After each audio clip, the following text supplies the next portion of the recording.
Imagine this scene. It's Halloween night. The air's buzzing, right? Music, laughter, people in costumes everywhere. Total chaos, but like the fun kind. Exactly. Yeah. Festive lights, people drifting between apartments. The night feels like it could go on forever. Mm-hmm. Now just hold that picture. Because right in the middle of all that, behind a closed door, third floor, something absolutely horrific is starting. Unthinkable. A young woman, she's dressed as Little Red Riding Hood. She's actually one of the party hosts. Yeah. She won't see the morning. It's one of those stories that just gets under your skin and stays there. What's so deeply unsettling, I think, is that clash. You know, Right. sheer energy, everyone's celebrating, and then this hidden, brutal violence happening, it literally walls away. It makes you ask, how? How does something so violent, so chilling happen with so many people around in a place like that? Apartments, hallways. And stay unsolved for so long. Yeah. It feels like the setting itself, the apartment complex, the open doors, the strangers wandering, it almost plays a part in the mystery. It really does. And that's what we're digging into today. This is a deep dive into the sources around the tragic, unsolved murder of Arpana Jinaga. Such a bright young woman. 24 years old, a software engineer. Her life just cut short. Halloween night, October 31st, 2008, Redmond, Washington. Our goal here is to really piece together what happened, looking at the evidence, the accounts. And a legal journey afterwards, which was just frustrating, to say the least. Absolutely. We're navigating through, well, a maze, really. Witness statements, forensic reports, court documents, a lot to unpack. And you need the setup, the context. Yeah. Valley View Apartments. It's not fancy, just a regular 3-story building, outdoor hallways. Kind of like a motel layout. Right. And that night, 3 parties, 3 different themes, flyers inviting everyone, doors wide open. So the whole complex basically became one big party zone, people just moving freely between apartments. Hundreds of people, probably. Yeah. Should have been just fun. A long weekend starting. Yeah. But it turned into this silence, this mystery. A mystery that still echoes. So let's talk about Arpana. Before that night, she was born in Hyderabad, India, 1984, November 3rd. Eldest daughter. Sounds like a very close family, highly educated. Her dad was a computer engineering professor. Yeah, and her mom a homemaker, raised Arpana and her younger sister, Pavitra. And Arpana, from everything we read, she was just vibrant. A force of nature is how some described her. Right. Creative, ambitious, curious, fearless. Loved singing, writing, gymnastics, but also computers. Really fascinated by them. That blend of artistic and technical is pretty unique. Big personality, they said. Yeah. Outgoing, always the first to try something new, just to experience it. And that aptitude for engineering showed up early. By 21, she was competing in microchip design competitions. Against professionals. Yeah, thousands of them. And she stood out, designed this open beta communications jammer. Really impressive stuff, got her noticed internationally. The New Indian Express even did a feature, Young Inventors. She talked about loving computers, wanting to be a professor like her dad. And it was her father who kind of nudged her, right, encouraged her to look beyond India. He did. Suggested Penn State for electrical and computer engineering in 2006. She got in by December 2008. Wow. And she just went for it. Packed up, moved across the world, landed in New Jersey first, then got a job at Dell EMC, Software Quality Assurance. It was fast. Became a lead programmer in like 6 months. Astonishing, yeah. Then in 2008, transferred to Redmond, Washington, the tech hub. That's where she moved into Valley View. Apartment 8946, 3rd floor. It was modest, functional. But she seemed happy there. Sent photos home to India, pictures of her apartment, the rain outside, sharing her new life. And she built that life quickly, didn't she? Made friends easily, became part of the community, people were drawn to her. Totally. And yeah, that story about the motorcycle? Oh, yeah. She saw a woman riding one confidently and just decided, I want to do that. That sounds like her. Decisive. Completely. Within weeks, she had her own Suzuki, joined the Pacific Northwest Riders Club. Busy woman. Full-time job, motorcycle club, and volunteering at an animal shelter. Red Barn Animal Shelter, yeah. Her life was just full, vibrant, exactly what she wanted. Which makes what happened next even more heartbreaking. That apartment, her home, became the place she was found, November 2nd, 2008. So let's go back to that Halloween night, October 31st. Arpana and 2 neighbors planned these 3 parties. Winter Wonderland, 1960s theme. And Arpana's was the haunted forest. Flyers everywhere, inviting the whole building, easy to move between them in that complex layout. And Arpana went all out, Little Red Riding Hood costume, basket, fishnets, even a plastic axe. Photos show her just beaming, right? Surrounded by friends, totally in her element. Absolutely. As the night got darker, colder, people started showing up.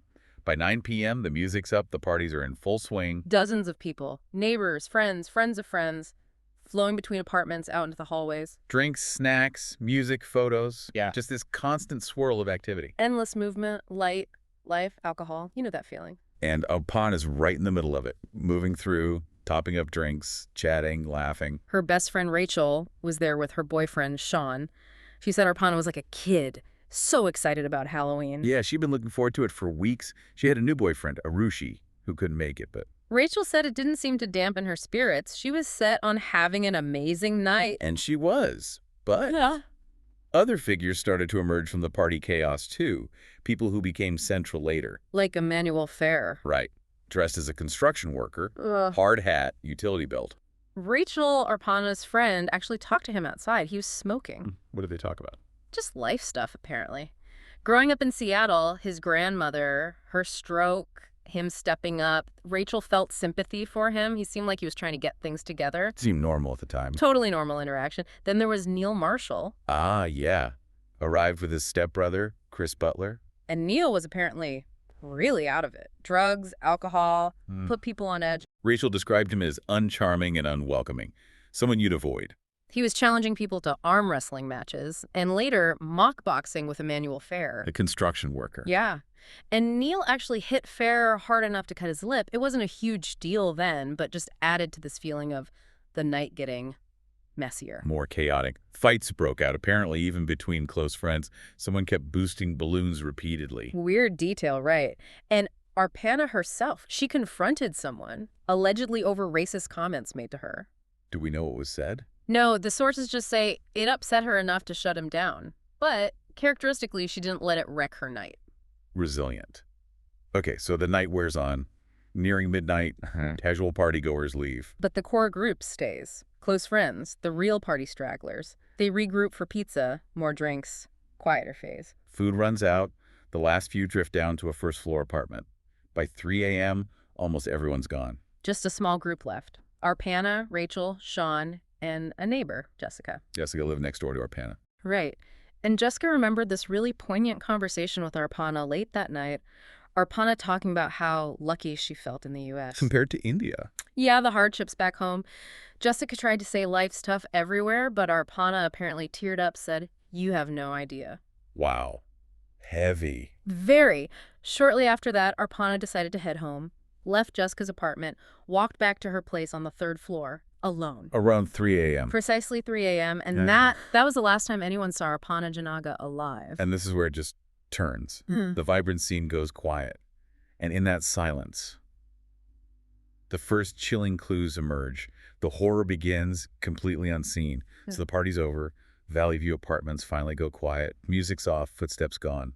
Just stillness. But an uneasy stillness. Yeah. And Kyle Ross, the neighbor across the hall from Arpana, he never went to the party. Worked long hours at Target. Right. Halloween was a night off for him. Exactly. He decided to skip the crowd, just have a quiet night in. Grabbed a scary movie, some beers, Yeah. stayed in his apartment. He could hear the party sounds through the walls all night. People knocked, tried to get him to join, but he just politely declined. Makes sense. Sometimes you just need a quiet night. But later, lying in bed, window cracked open, he could overhear a conversation. 2 people. You thought it was Arpana. Pretty sure, yeah. Talking to a man right outside his room. Could he make out what they were saying? Not everything. He was half asleep. But what he did hear, it troubled him. Sounded like it took a dark turn. Dark how? He mentioned hearing talk about drugs, seeing the devil, things that didn't sound casual or lighthearted at all. Okay, that's unsettling. And Arpana's voice, he said, had this tone of amazement, maybe disbelief, like she couldn't quite believe what she was hearing. And this still haunts him. Deeply. He still lives in that same apartment, has for 17 years. Obsessed with the case, collecting clippings, files, filling his place with it, a constant reminder. Wow. Living with that. So after hearing that conversation, Kyle drifts back to sleep. But not for long. Around 3:30 a.m., something wakes him up suddenly. Horrifying sounds. From Arpana's apartment right across the hall. Yeah. At first he wasn't sure what it was. Sounded like someone choking or maybe throwing up. How long did it last? About 20 seconds, he said. described it as rough and brutal. Then immediately after, a heavy sound. Like someone falling. Exactly. Like someone falling out of bed and hitting the floor. Heavy. Impactful. But no yelling, no screaming, no second voice. Just this. Just that. And a strange, low, growling sound. That's what filled the silence. Chilling. Just chilling. And in that moment, half asleep, Kyle tried to rationalize it. Didn't jump to the worst conclusion. Halloween night, people drinking. Right. He thought maybe she drank too much, got sick, maybe even sex. Didn't seem like an emergency warranting checking on her. He literally told himself, it was not different, it's not worse. A decision made in that sleepy fog. That would haunt him forever. Absolutely agonizing. Meanwhile, miles away in India, Arpana's family, they're used to hearing from her constantly, multiple times a day. Small updates, calls, messages. So when Saturday passes, then Sunday, and still silence, they start to worry. Tried to brush it off at first. Maybe she's busy, resting after the party. But by Sunday evening, worry turns to alarm. Monday morning, it's panic. Her father starts calling friends in the U.S. No one's heard from her. Calling her phone, email, her work. Nothing, just silence. Deafening silence. And at her job in Redmond, she's missed. She was always punctual, especially for Monday meetings. November 3rd, she's not there. Her manager calls, gets voicemail. Hours pass. Still nothing. Something had to be done. Monday morning, 3 days after anyone heard from her, her father calls the only other person he knows in Seattle. A family friend, Jay. Yeah, the only person he thought could find out what was going on. And Jay rushes over to Valley View, knocks on Arpana's door. Harder, longer, no answer. Then he sees someone approaching. A man he doesn't recognize at first. 20-something, goatee, sideburns. Cameron Johnson, Arpana's neighbor. Jay asks if he knows Arpana. Cameron says yes. They go to the door together. Jay pushes it gently. And the bolt just gives way. Broken clean off. Splintered wood around the frame. Clearly forced entry. Alarm bells immediately. This isn't right. They step inside cautiously. Jay's calling her name. Arpana! Arpana! Listening for any sound. Nothing. The place isn't trashed like after a wild party, but... It just feels wrong, like an awful sense of unease. Yeah. He calls her name again, louder. Still silence. Then he spots it. Her motorcycle helmet. On the kitchen counter. And Jay knows she never left her helmet behind. Ever. And her bike isn't in its usual spot outside. Doesn't add up. If she didn't take her bike, where is she? He moves towards the bedroom. With dread, presumably. And that's where he finds her. On the floor. Awkward position. Head towards the door, legs towards the window. Partially covered by a blue towel. Oh, God. Obscuring her face, but the horror is undeniable. Jay freezes. Doesn't know what to do. He asks Cameron to check, to confirm. The Cameron refuses, steps back, pale. Says he doesn't want to know. It all happened so fast. A minute maybe from pushing the door open to finding her. Jay pulls out his phone, hand shaking, dials 911. Struggling to explain through his accent, the panic. Emergency responders arrive, confirm the worst. Arpana's dead. Jay just collapses nearby. Feels like his body's giving out. The shock, the horror, unimaginable. And his phone keeps buzzing. It's Arpana's father, calling from India. Jay can't answer.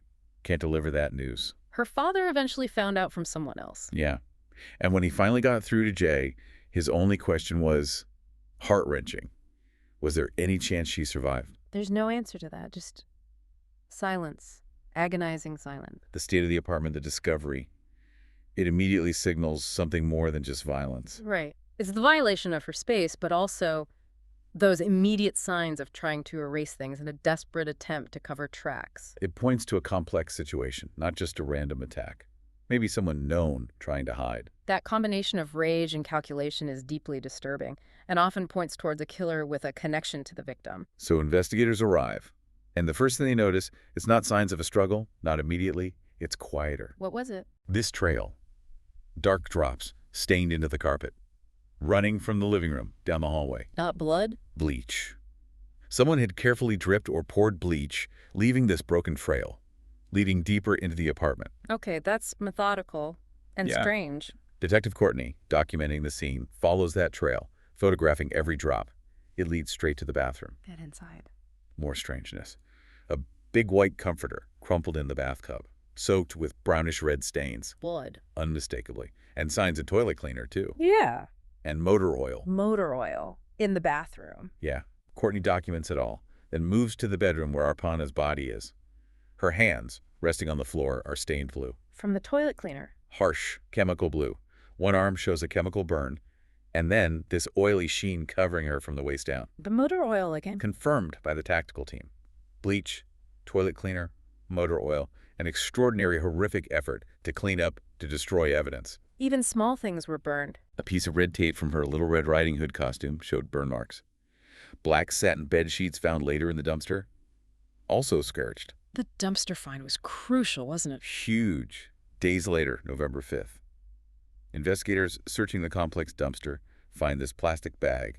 Inside, a bottle of Castrol motorcycle oil. The same type used. Looks like it. Yeah. More pieces of her costume, a section of that singed bathroom carpet, and those scorched black satin sheets. All bundled together. Everything sent to the state crime lab. But they knew it would take time. Weeks, months even. The lab was swamped. So in the meantime, police are waiting, circling, looking for leads. Their only theory is an attack. But something else is nagging at them. Things are missing. Her phone and camera. Right. Her BlackBerry and digital camera are gone. But nothing else of value. No other electronics, no cash, no jewelry. Which suggests, what? Not robbery. Exactly. It hints at something more targeted. Maybe something on the phone or camera the killer needed gone. A call log. A photo from the party. Did they pull phone records? They did. But nothing jumped out. No suspicious calls or texts matched what they knew about her last hours. So the picture forming is brutal murder, followed by a lengthy, methodical cleanup. Using chemicals, trying to burn things, and then carrying evidence, bloody sheets, carpet pieces, out of the apartment.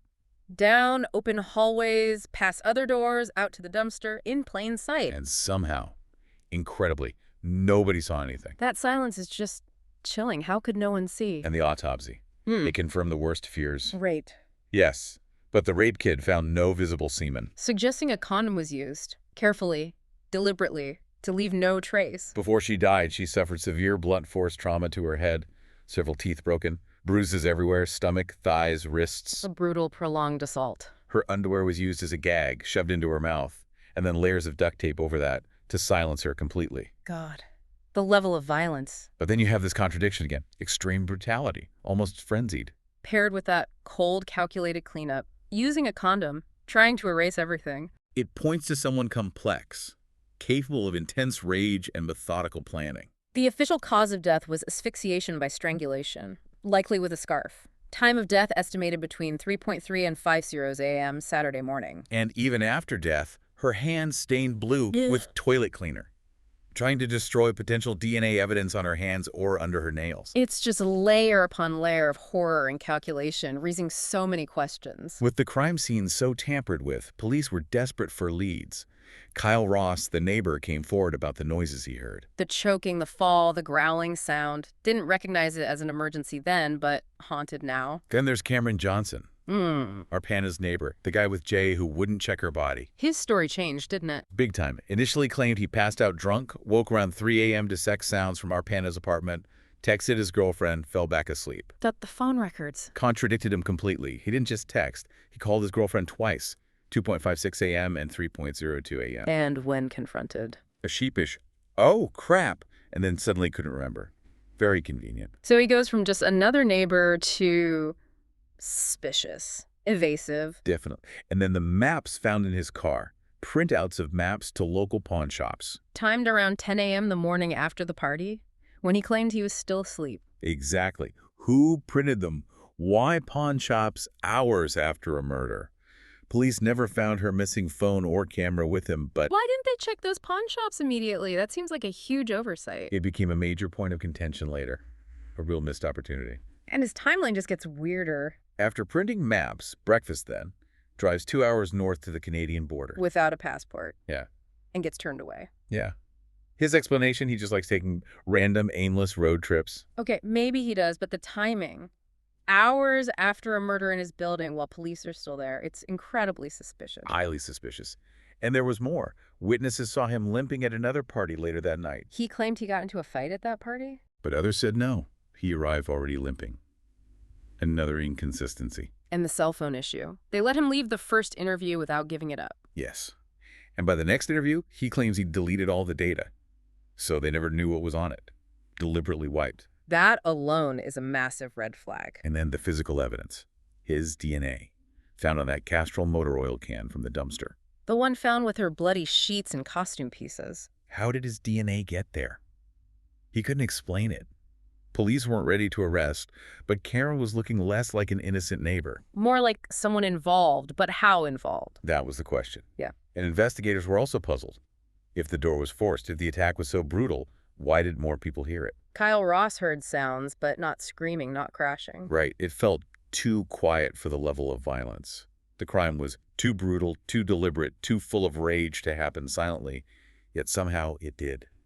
Right there. No eyewitnesses to the actual act. It started to feel like maybe it wasn't just one person involved. Exactly. The more they dug into partygoer accounts, the more it seems someone else might be entangled in this. While they're grappling with Cameron's story, another name pops up. Almost by chance. How? Detectives are reviewing party photos, trying to identify everyone, and they spot a guy they don't recognize. Not a neighbor, not a resident. No, stands out. Dressed as a construction worker, hard hat, utility belt. Blended in that night, but in the photos, he looks like an outsider. So they circulate the photo. Yeah, around the department, ask if anyone knows him. Maybe he has a record. Bingo.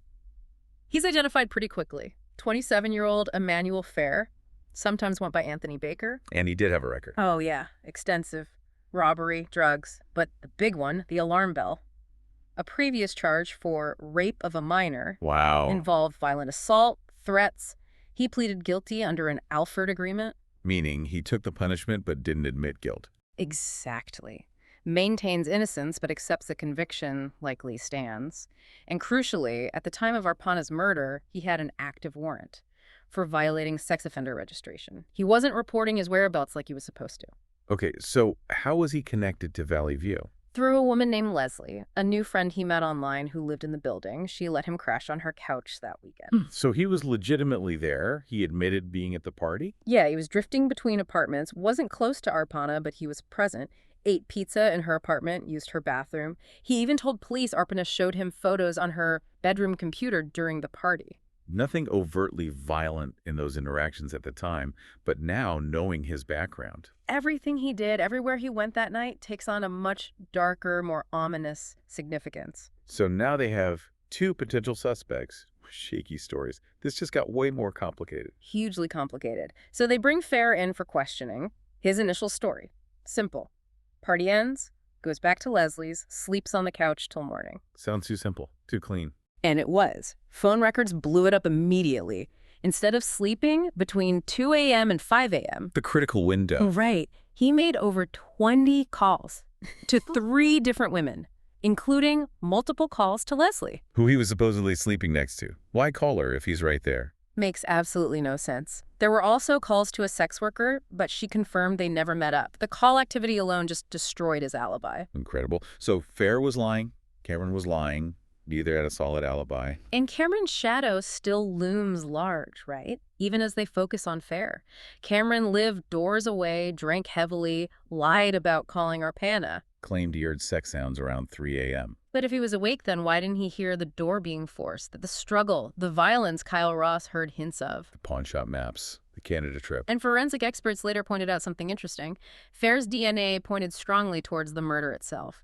But Cameron's DNA on the oil can pointed towards the cleanup. Exactly. Raising that chilling question. Was Cameron coerced into helping clean up, or was he involved from the start, an accomplice? Police couldn't say for sure. We still don't know. What they knew was Valley View was full of people, but when it mattered, nobody knew what happened. Silence. And in the weeks, months after, life tried to return to normal at Valley View. Decorations down, dumpsters emptied, crime tape gone. Just grief left behind for her friends, her family in India getting few updates, and frustration for the detectives.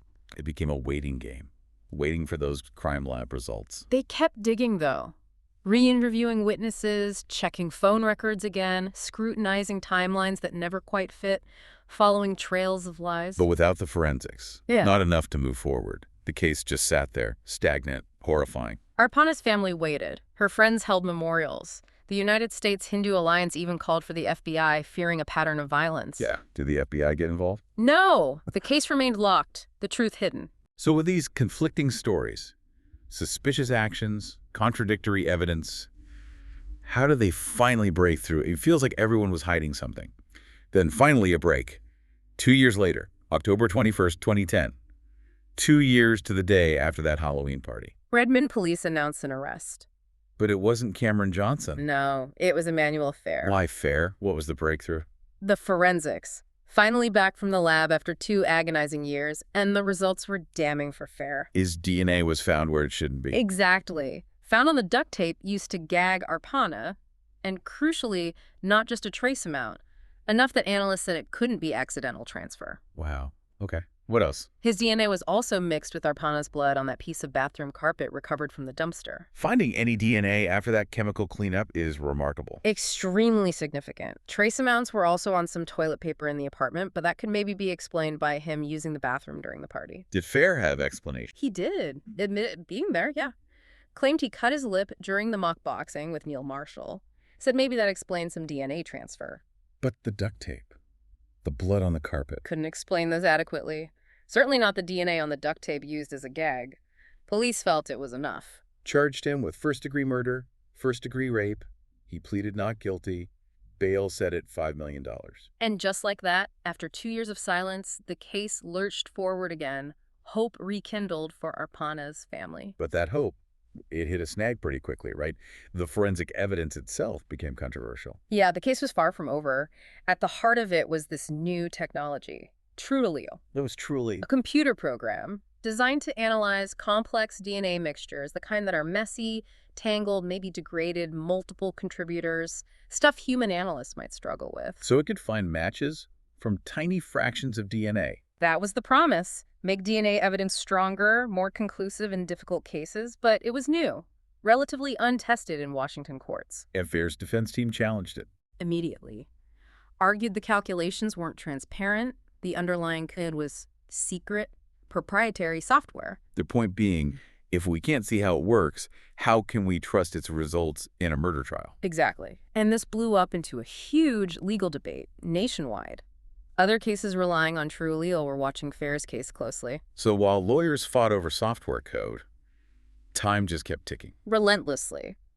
The trial, expected in 2011, kept getting pushed back. Year after year, Fair remained in jail.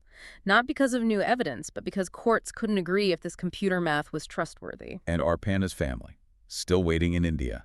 Unbearable. And other complications kept surfacing. Remember the DNA from multiple unknown males? On her clothes, the stuff used for strangulation scattered around the apartment. Fair's defense hammered on that. Argued the apartment was chaotic that night, full of DNA. Said DNA alone doesn't point definitively to the killer when there are so many other profiles. Prosecutors focused on the duct tape and scarf evidence against Fair as the strongest links. But the sheer volume of other DNA made it a harder story to sell to a jury, created space for doubt. For 10 years, Fair's lawyers tried to get charges dropped. Prosecutors insisted they had the right guy. But nothing moved until the courts ruled on True-Allele. It took nearly 7 years after Arpana died for Fair's first trial to even begin. 7 years of stalled justice, a family in limbo. The case was already damaged by delays, doubts, the passage of time. It really became this battleground, not just about the murder facts, but about the tools of justice themselves. New tech, chaotic crime scene, multiple potential actors. It was a perfect storm for reasonable doubt. February 2017, finally, Emmanuel Fair's first trial begins, 9 years after Arpana's death. And the defense came out fighting, attacked the prosecution's case, emphasized the party chaos. And brought up Cameron Johnson again. Oh, absolutely. Introduced the shadow of Cameron Johnson as a viable alternative suspect. Planted that seed of doubt. And then there was testimony from another neighbor, Jeffrey. Right. He testified seeing a man in Arpana's doorway around 3 a.m. that night. Couldn't identify him for sure. Described him brown skin, stubble, tallish. Just a stranger. Standing there hours before she was killed. Another layer of uncertainty, another unexplained presence. So the jury deliberates? How did it go? They were sharply divided from the start. One juror later explicitly said no one would eliminate Cameron as the killer. Wow. So Cameron remained a strong possibility in their minds. Clearly. They argued for days. DNA, timelines, inconsistencies, the mood. At one point, the vote was 9-3 for not guilty, but they couldn't reach consensus. Sent back to deliberate more. Yes, tensions rose, and when they came back again, split right down the middle, 6-6. A hung jury, mistrial. Devastating for Arpana's family, grieving all over again, years of waiting, fighting, and still no closure, still an open wound. Fair goes back to jail. A retrial is scheduled for September 2017, but that falls apart too. Another delay. Fair's defense argued prosecutors couldn't keep suggesting Cameron was an accomplice without actually charging him. Saying it was unfair to use him as a shadow suspect without putting him on trial himself. Exactly. If the state thought Fair acted alone, they needed to stop pointing fingers at Cameron to confuse the jury. The Court of Appeals agreed. Trial put on hold, indefinitely. More time lost, and more troubling details about Cameron kept emerging. In pre-trial documents, yeah. Notes indicating he'd stopped taking psychiatric medication around the time of the murder, a fact investigators never fully explored. That seems critical. Hugely. Plus those unsettling comments he reportedly made about being sexually attracted to Arpana, hoping she might die. Yet he was never arrested, never charged. Fair's lawyers argued the whole investigation was mishandled. Focused on Fair's record and race, let Cameron delete phone data. Painted Fair as the easy scapegoat, the outsider who didn't belong. Spring 2019, nearly a decade later, Emmanuel Fair's second trial finally starts. New jury. Prosecution comes in hard, but the defense hits back even harder. This time they put Cameron Johnson on the stand. How did his testimony go? Apparently it was a mess. Stumbled over answers, couldn't remember basic details like the name of his apartment complex, contradicted himself. Jurors found him odd, slippery. That's what some reported, like he was holding something back or just couldn't be pinned down. The defense portrayed him as having access, opportunity, motive. And Fair as the easy scapegoat due to his past. The jury deliberates again. Days pass. Still divided, initially guilty, not guilty, undecided. But eventually. Gradually, consensus formed. The DNA against Fair was strong, yes. But the shadows cast by Cameron Johnson, the gaps in his story, his proximity, the inconsistencies. It created enough reasonable doubt. And reasonable doubt is everything in court. June 11th, 2019, the verdict comes back. Unanimous, not guilty. Emmanuel Fair, acquitted of all charges, walks free after nearly 9 years behind bars. His life forever changed. But free. So Fair walks free in June 2019. 9 years lost. It should feel like an ending, but it doesn't. No. Freedom doesn't erase those years, and it doesn't solve murder. He immediately sues Redmond, the police department, specific officers, for $22 million. Claiming mishandled investigation from the start, botched evidence collection, failure to properly investigate Cameron. Including letting Cameron delete his phone data, ignoring key leads. Like that lighter found in Cameron's apartment, with a sticky substance on it. In a case where burning was attempted, police apparently never flagged it as suspicious. And the condom wrapper, found on Arpana's kitchen table the morning after, hadn't been there before. Fits with the autopsy finding no sperm, suggesting a condom was used. But that wrapper, just sitting there, never explained, never accounted for. And theories still swirl, right? Yeah. Trying to make sense of it all.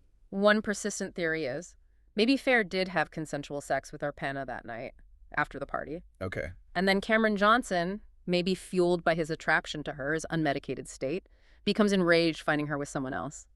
Commits the rape, the murder. That could explain both their DNA being present, Fair's from consensual sex, Johnson's from the attack and cleanup. It's a possibility, a very strange, twisted one. But it highlights the sheer complexity. The difficulty of one person doing all that rape, murder, meticulous cleanup, disposal in a busy complex. Versus the even more complex scenario of two people, two different situations, two separate encounters, maybe intersecting horribly. It's just baffling. Parts of Fair's lawsuit are ongoing. He's trying to rebuild his life, but admits it's hard, almost a decade gone. And always that cloud hanging over him. He's free, but Arpana's murder is unsolved. Her family in India sent her here for opportunity, for promise. Received her body in a casket, were promised justice. 15 years later, her father still asks, who killed my daughter? Heartbreaking doesn't even cover it. But a small piece of her dream lives on. Her younger sister, Pavitra, became a computer engineer, just like Arpana wanted to be, like their father. A quiet, poignant tribute. But real justice never came. Who killed Arpana Jinaga? We still don't know. Was it Fair? Was it Johnson? Was it someone else entirely?